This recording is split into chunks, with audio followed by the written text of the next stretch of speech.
Hi guys, I am Shruti and I'm making this video today to talk to you guys about everything related to applying to French universities. So I'm going to divide this video into 4 parts. The first part is going to talk about the intakes, then the rounds, then the process, and then the documents that are required to be submitted for your application. So without further ado, let's get started with the video. So yeah, when it comes to French universities, usually all the master courses begin in August, and that's the only intake that is available for universities. And when you start your course in August, it usually ends in July. So if it's a 1 year course and you start in 2020, your course will end in July 2021, and same thing if it's 2 year, then 2022. Now coming to the second part of the video, which is the round system. So usually, now again, this is going to vary from school to school, but all the schools are going to accept applications from the month of September and to the month of May or June usually, but it could also be April in some cases. So it differs, but this is the general norm.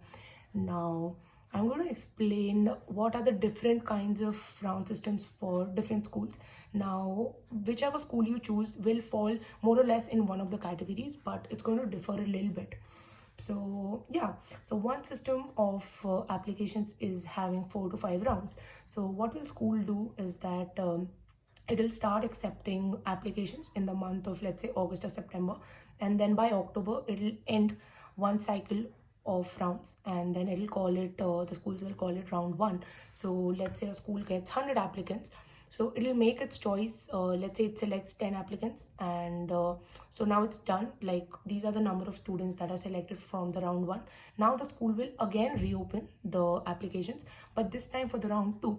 So now again it'll accept applications till the month of, let's say, December, and then it'll again shut it, and then select amongst those pool of students, and then open its application again for the round 3. So this is the basic idea of what do you mean by rounds.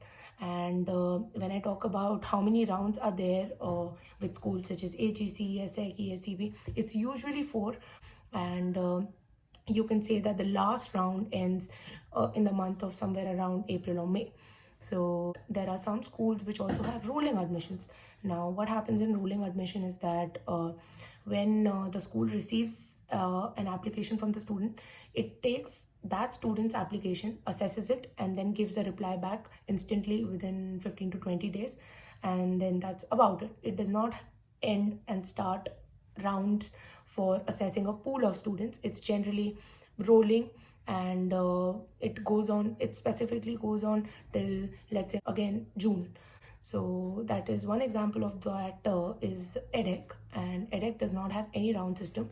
It has rolling admissions, and which start again with the other schools but ends on the 15th of June, for example.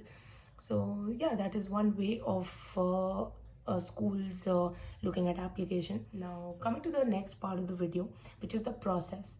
Now, how does the whole process look like? So when you apply, so let's say I've decided that I'm going to apply in the round 2, for example. So let's say my round 2 application start on the 5th of October, for example, and end on, let's say, 15th of December. So I have 5th of October to 15th of December to go to the school's portal and submit my application. And after I do that, I can do it anywhere between the round window. And once the round window ends, which is in my example 15th of December, then the school will assess all the pool of applicants and then call out people who they think are worthy of an interview. So you can expect to receive a yes or a no for the interview call within 2 weeks, maybe 2 to 3 weeks. And then once you do that, you will be invited for a face-to-face interview or an online interview, which will again depend on the school. So this is how the interview works. And once you're done with that, you will be given a yes or a no on the admission status within, again, 15 days. And then you will have another 10 or 15 days to say yes or no to the school and pay your deposit. I'll also link down my blog on the same topic so that you can see it and make notes for yourself to understand the whole thing better. But yeah, so this is about the process of application. Now, so coming to the last part of the video, which is the documents that you'll be required to submit along with your application file, is going to be divided into school specific documents and some of the common documents that you will be required to submit and will be required by all the schools. So when it comes to the common documents, it's going to be your CV, it's going to be your LOR, which is not going to change according to the schools because it's something that's written by your employer or let's say your teacher. And when it comes to CV, it is generic in nature. And other thing is going to be your transcripts, which are going to be really generic, and it's going to be the same thing that you submit to every school. But school specific documents are the tricky part because you're going to be required to write essays for schools that you're applying to, which is going to vary from school to school.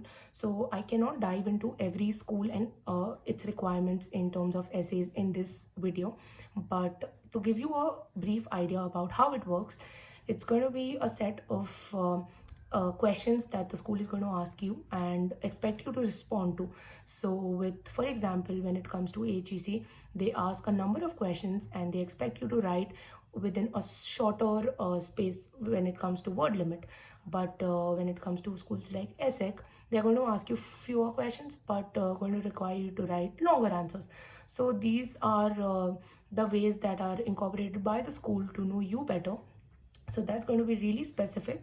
Other than that, one thing that's very common to all the schools is, and which is the most important part of your application file, is your statement of purpose.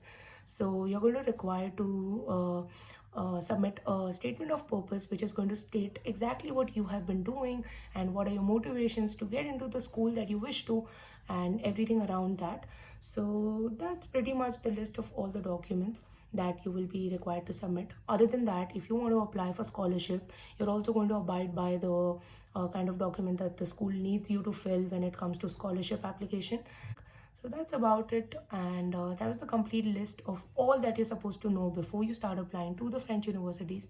So I hope this was helpful, and if you have anything specific that you want to ask me, you can feel free to comment down below and I'll be happy to answer them.